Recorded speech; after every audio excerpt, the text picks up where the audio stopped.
టీటీడీకి సంబంధించి కల్తీ నెయ్యి మీద ఇంకా విచారణ జరుగుతుంది. అందులో కొంతమంది దోషుల్ని అరెస్ట్ చేయటం, విచారణ చేయటం, అలాగే బయట ఉన్న వాళ్ళ మీద కూడా నజరు పెట్టడం, అలాగే సిట్టు దర్యాప్తులో కొత్త విషయాలు, కొత్త క్యారెక్టర్స్ వస్తున్నటువంటి నేపథ్యంలో మాజీ టీటీడీ బోర్డు చైర్మన్గా ఉన్నటువంటి వైవి సుబ్బారెడ్డి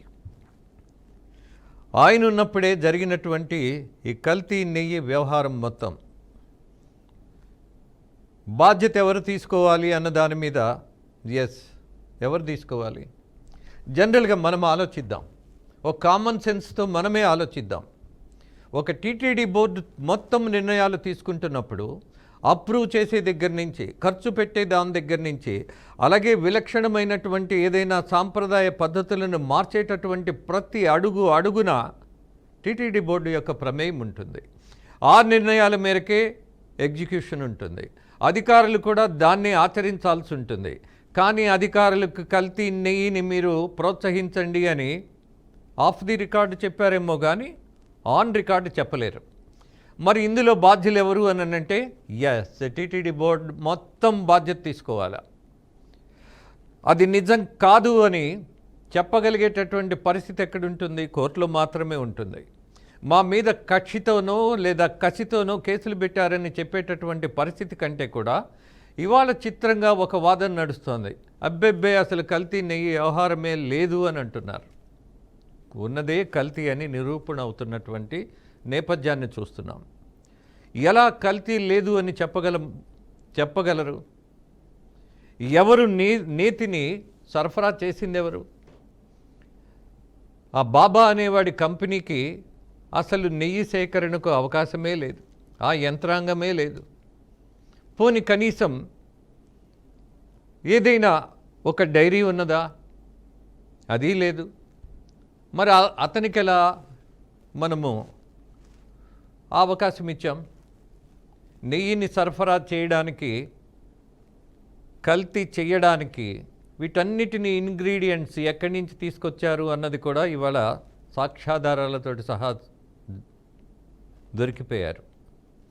అందుకని కోర్టు ఇచ్చేటటువంటి వెరిడెక్ట్ మీద నేను ఒక జర్నలిస్ట్గా మాట్లాడాను. కానీ బట్ దోషులుగా ఎవరైతే ఉన్నారు అని వాళ్ళ సిట్టు భావిస్తుందో ఆ భాగంలోనే ఇవాళ వైవి సుబ్బారెడ్డి ఇంటికి వెళ్ళటం, విచారణ చేయటం, ఆ కార్యక్రమం ఇంకా స్పీడప్ అవ్వడం జరుగుతుంది. ఇందులో భాగంగా ఆల్రెడీ ఆయన పిఐని విచారించారు. అలాగే దీనికి సంబంధించిన అధికారులను కూడా ఆదేశించి పిలిచి కూర్చోబెట్టుకొని విచారణ చేశారు. ఫైనల్గా ఒక నిర్ణయం తీసుకోబోయే ముందు సుదీర్ఘ విచారణ తర్వాత సంపూర్ణమైనటువంటి విశ్వాసంతో కోర్టులు వీళ్ళందరినీ హాజరు పరిస్తేనే బెయిల్ రాకుండా శిక్ష పడే అవకాశం ఉంటుంది. మేబీ బెయిల్ వచ్చినా సరే విచారణలో మాత్రం మనము ఏవైతే సాక్ష్యాధారాలను కోర్టులో పెడతామో ఫైనల్గా శిక్ష పడే అవకాశం ఉంటుంది. కానీ మరొకసారి జనం కోసం ఒక్క మాట మాట్లాడాలని అనిపిస్తోంది. జనం వైపు నుంచి మన వ్యవస్థనే ప్రశ్నించాలని అనిపిస్తోంది. ఒక చిన్న నేరం చేస్తేనే చాలు, బస్టాండ్లో జేబులు కొట్టేవాడిని అక్కడికక్కడే చెత్త కొట్టేస్తారు, పోలీసులు తీసుకొని వెళ్ళి జైల్లో పడేస్తారు, ఇమ్మీడియట్గా శిక్ష అమలు అవుతుంది. కానీ దేశాన్ని దోచేసిన వాళ్ళ మీద కేసులుంటే వాళ్ళకి బెయిల్ ఉంటుంది, వాళ్ళు జైలుకి వెళ్ళాల్సిన అవసరం లేదు, వాళ్ళు కోర్టులు విచారణకు కూడా వెళ్ళకపోయినా పర్వాలేదు అన్నట్టుగా. What is this non sense? దీన్ని న్యాయ వ్యవస్థని భావిద్దామా? 140 కోట్లకు పైగా జనాభా ఉన్న దేశంలో కోట్లు దోచేశారు మీరు అని కేసులున్నటువంటి వాళ్ళు ప్రజాప్రతినిధులుగా మనకి కావాలా? మీలో ఎవ్వరు చైతన్యం కలిగినటువంటి వాళ్ళు, ప్రతిభావంతమైనటువంటి వ్యక్తిత్వం ఉన్నవాళ్ళు, ఆలోచన ఉన్నవాళ్ళు ఎవరు లేరా ఈ రాష్ట్రాల్లో, ఈ దేశంలో? ప్రోత్సహిస్తున్నటువంటి విధానాన్ని మనం అరికట్టాలి. కానీ మనము ఎంతసేపు వీళ్ళ గురించే చర్చించుకోవడం ఏంటి? నేర స్వభావం ఉన్నవాళ్ళు, అలాగే దోచేశారని కేసులు ఉన్నవాళ్ళు, అలాగే ఏమాత్రం ప్రజాస్వామ్యం మీద విలువలు లేనివాళ్ళు, అలాగే ప్రజలతో సత్సంబంధాలు లేనివాళ్ళు, అలాగే జనం కోసం ఎప్పుడూ బతకనటువంటి వాళ్ళు ఒక మూట 100 కోట్లు భుజాన వేసుకొస్తే టికెట్లు ఇచ్చేటటువంటి వ్యవస్థలో మనము ఊహించగలమా ఈ దేశంలో గొప్ప పరిపాలన ఉంటుందని? ఒక్కసారి ఆలోచించండి. Is it possible? చాలామంది అంటున్నారు గొప్ప ప్రభుత్వం, మంచి ప్రభుత్వం అని. ఆంధ్రప్రదేశ్ ప్రభుత్వాన్ని కూడా ఇక్కడ నేను ప్రశ్నించదలుచుకున్నా. ఎంత ఖర్చు పెడితే ఒక్కొక్క ఎమ్మెల్యే ప్రజాప్రతినిధిగా ఇవాళ అసెంబ్లీకి రాగలిగాడు? మనం నిజాలు మాట్లాడుకుందాం. ఏ పార్టీ అయినా సరే నిజాలు మాత్రమే మాట్లాడుకుందాం, తెలిసిందే మాట్లాడుకుందాం, పరిష్కారం వైపు ఆలోచిద్దాం. ఇవాళ ఉన్నటువంటి రాజకీయ వ్యవస్థలో చంద్రబాబు నాయుడు కాదు, గాంధీ మహాత్ముడు కూడా మార్చలేనటువంటి పరిస్థితి. ఇవాళ జనంలోనే లోపాలు ఉన్నాయి. ఇవాళ నాయకుల తీరులోనే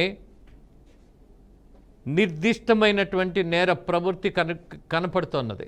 దోచుకోవడానికి మాత్రమే రాజకీయాల్లోకి వస్తున్నారు. దోచుకున్నది దాచుకోవడానికి మాత్రమే రాజకీయాల్లోకి వస్తున్నారు. ప్రజాప్రతినిధులు అని అంటే ప్రజలకు సేవ చేయడానికి ముందుకొచ్చినటువంటి మహానుభావాలు కనపడుతున్నారా? ఎక్కడైనా నిలబడుతున్నారా ఎప్పుడైనా జనం కోసం? No no no. మరేం చేస్తున్నారు? ఎస్, సాదా సీదా రాజకీయం. మేము ఫ్రీ బీస్ ఇస్తున్నాం, సంక్షేమ పథకాలు ఇస్తున్నాం, ఉచితంగా విద్య అంటున్నారు, వైద్యం అంటున్నారు. జరుగుతుందా? అది జరగదు. అసలు ఈ దేశంలో మనము ప్రధానంగా ఆలోచించవలసింది ఫ్రీ ఎడ్యుకేషన్ ఎందుకు ఉండదు?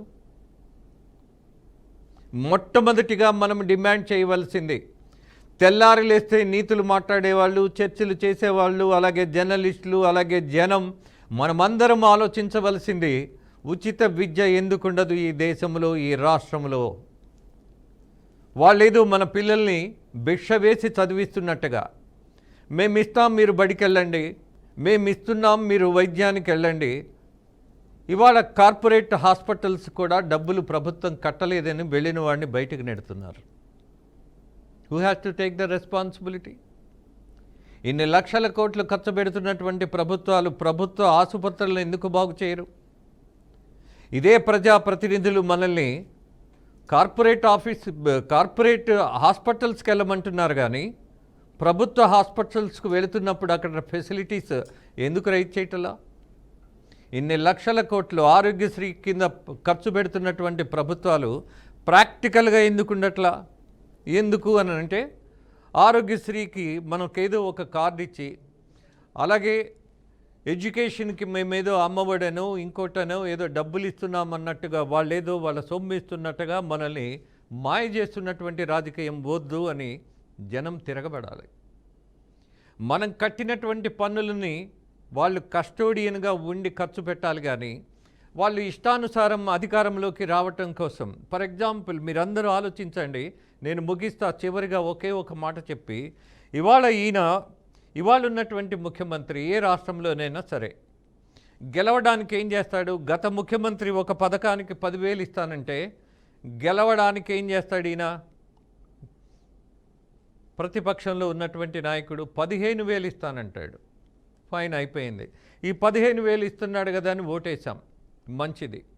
దరిద్రంలో ఉండి కూడా 15,000 ఇస్తున్నాడు అన్నటువంటి విషయాన్ని మనం గ్రహించాం. మనల్ని గ్రహించనివ్వరు కూడా. దీని మీద చర్చలు జరగవు. నెక్స్ట్, మళ్ళీ పాత ముఖ్యమంత్రి, ఓడిపోయినటువంటి ముఖ్యమంత్రి ఎవరైతే, ఓడిపోయినటువంటి పార్టీ ఏదైతే ఉందో ఆ నాయకుడు మళ్ళీ ఏం చెప్తాడు? ఈ 15,000 కాదు, నేను 20,000 ఇస్తానంటాడు. మళ్ళీ మనకు ఒక ఆకర్షణ. అసలు అక్కడ డబ్బే ఉండదు, అక్కడ అభివృద్ధి ఉండదు, అక్కడ ఉపాధి ఉండదు, దారిద్ర్యం తప్ప మరొకటి మనకి కనపడదు. కానీ వీళ్ళు చెప్తున్నటువంటి ఉచిత పథకాల్లో ఉన్నటువంటి మోసం మాత్రం మనము చర్చించం, దాని మీద మనం తిరగబడం. వాళ్ళు ఇస్తున్నారు, మనం తీసుకుంటున్నామంటే వాళ్ళది ఎవ్వరిది ఇవ్వట్లా. హెరిటేజ్ నుంచి రూపాయి ఆయన ఇవ్వరు, భారతీయ సిమెంట్స్ నుంచి 10 పైసలు ఆయన ఇవ్వడం. మనం కట్టిన పన్నుల్లో నుంచే తెస్తే, అప్పులు తేగలిగితే మనల్ని అప్పుల మయం చేసి ఈ ఉచిత పథకాలు ఇచ్చేటటువంటి రాజకీయం ముగియకపోతే ప్రజలందరికీ విజ్ఞప్తి చేస్తున్నా, మనల్ని మనం మోసం చేసుకుంటున్నాం. ఇక్కడ దోషులు జైలుకి వెళ్ళట్లా, దోషులు విచారణకు వెళ్ళట్లా. ఎవరైతే అధికారంలో ఉంటున్నారో వాళ్ళు ఆర్థికమైనటువంటి ప్రయోజనాల కోసం, అలాగే పార్లమెంటులో వాళ్ళ బిల్లులు పాస్ అవ్వటం కోసం, వాడు బిన్ లాడెన్ లాంటి నేరస్తుడైనా సరే వాడు ఎంపీగా ఉంటే మాత్రం వాడిని ఉపయోగించుకోవటం. ఈ రాజకీయం మనకొద్దు. దయచేసి గమనించమంటున్నా.